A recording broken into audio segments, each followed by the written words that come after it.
How's it going, guys? Today I'm going to be showing you how to make a chill speed garage song like Cortese, no one else. Here's a preview of what you have made by the end of the video.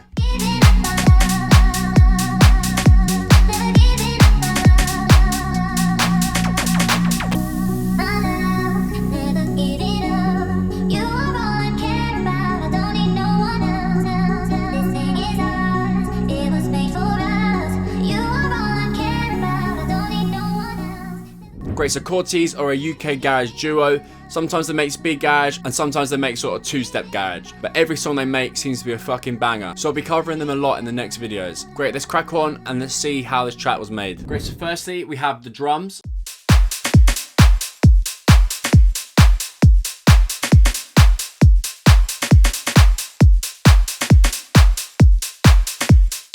So these drums are actually from the Speed Garage Volume 3 pack. So if you have that pack, then it's the Speed Full 21. So let's show you now what they're made up of. So first and foremost, we have the kick. Just got a drum bus on there, fatten it up. Then we've got the top loop. So this first layer is just a closed hat. These are actually not doing anything, it's just this. As you can see, it's a closed hat head on every bar with a nice bit of 16th swing 54. After that, we've got another close. This is not hitting as fast. So if we put them together. So yeah, it's making this sort of like chugga sort of effect. And after that, we've got a clap. Another clap. And then another clap. So 3 different claps. And then we've got a nice hat. And that's layered with a shaker. Let's start with that. I made that shaker using Shimmer Shake Strike 2. Pretty good plug-in for making your own sort of shakers. I'd really recommend it. It's the best one I found. Great, and lastly, we've got this Garage rim shot.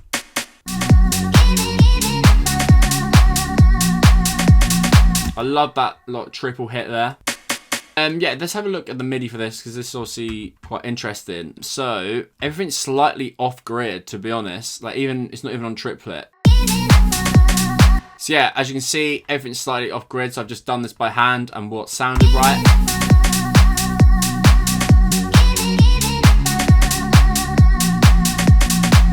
Cool. So yeah, that kind of sounds more organic. And yeah, if you want to copy that pattern, then please go for it. And what we then have in terms of processing is the glue.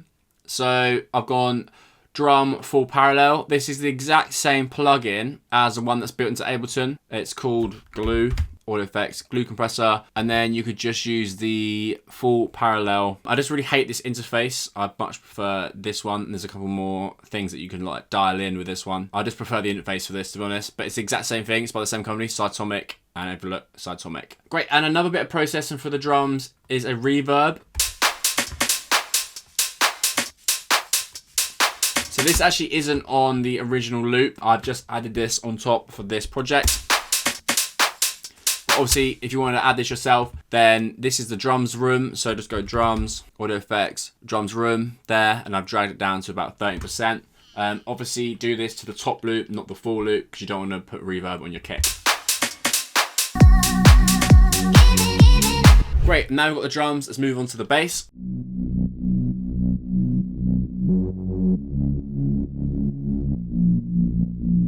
So yeah, this Reese is a preset from my Speed Garage Volume 2 pack. The pack has over 60 different basses and leads for making 6 Speed Garage, like modern day producers. The first preset pack was sort of based on more of like the 90s sort of style, but this is more modern day. So like Notion, Interplanetary Criminal, and many others. Yeah, so definitely check the pack out if you're into making modern day Speed Garage. The link for it's in the description. Great, so I'm not gonna make it from scratch because it's quite a long video. I'm just gonna show you what's going on inside the plugin itself. In oscillator A, we have analog basic WRD, got the exact same in oscillator B, and we're not detuning too much. We're just going -13 on A and +20 on B, and that's what's creating that classic resound. In the sub, we've gone for the sort of, I'd call it like a distorted sine wave, so that'd be a clean sine wave, and that's a more distorted one. So if I mute it,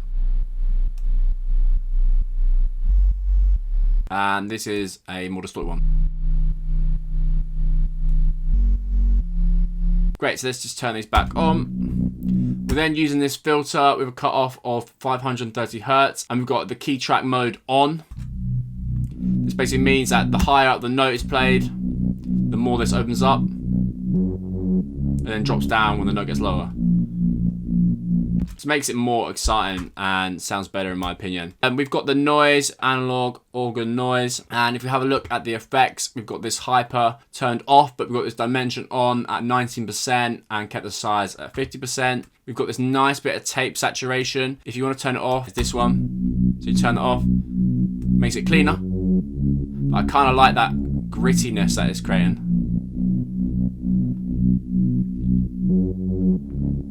Obviously that's up to you. Another macro we've got is connected to the wavetable position.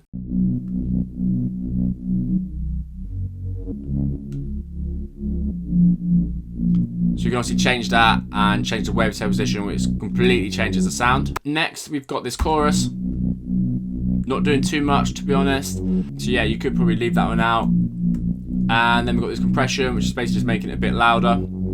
EQ, which has this mad little boost. There's also a macro one, so it's cutting off the top, and then you can bring it in. But yeah, we've got this fat boost here at 172 Hertz, which is just bringing out the sort of frequencies, like resonances. If I turn it off, it's much weaker. When you turn it on, it's really punching through.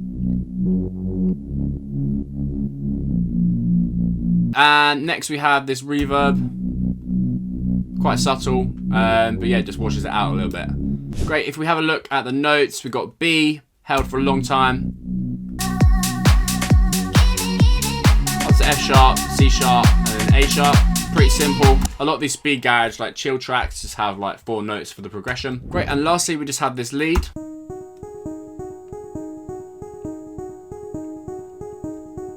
The notes are D sharp, F sharp, G sharp, and that just repeats as an arp.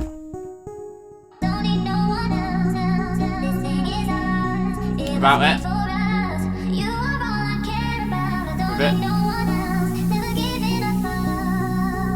Really helps to create like emotion. Again, it's a preset from the Speed Garage Volume 2 pack, the No One lead.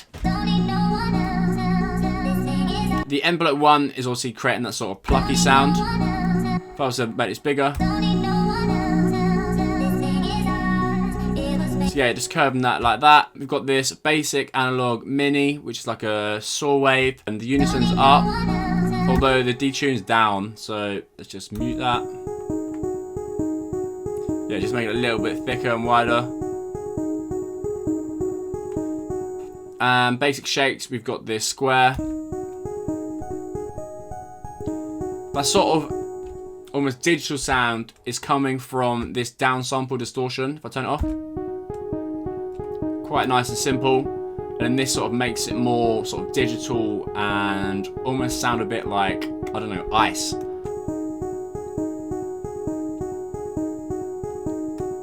But yeah, these leads you can just make yourself pretty easily. You want to make sure you're cutting out some of like the top end if you want to make it sound nice and calm. But obviously if you want it to be more of like a dramatic drop, then bring that up. But if you want it to be nice and sort of chill, then yeah, take out the top end on your leads. Let the vocal sort of do the work, because that is also a lead.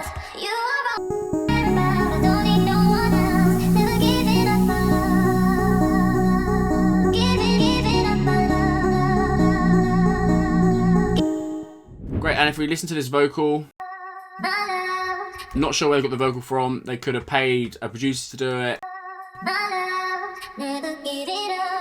or it's from Splice, but I use this LALAI. The way I split the vocal from the track is using this LALAI. A lot of people ask, oh, how do you get your vocals? Obviously you wouldn't be able to release this on Spotify because you don't have the rights to the vocal, but you'd be able to drop it on SoundCloud as like a remix or something like that. And yeah, just a side note on that, like a lot of people can just build a following through dropping it on SoundCloud and still get gigs. Yeah, there's a lot of people using SoundCloud still. It's quite an active sort of community as well, maybe more so than Spotify. Like if you have a good following on SoundCloud, probably more people will turn up virtual gigs, because it's for more people who are like into the sort of music scene than people who are just like casually listening on Spotify and like listening to your tunes through like gym playlists and shit like that. Great guys, thank you very much for watching. I hope you learned something from that video. I will see you next time. Please comment down below any requests you have and I will be sure to look into them. Cheers guys.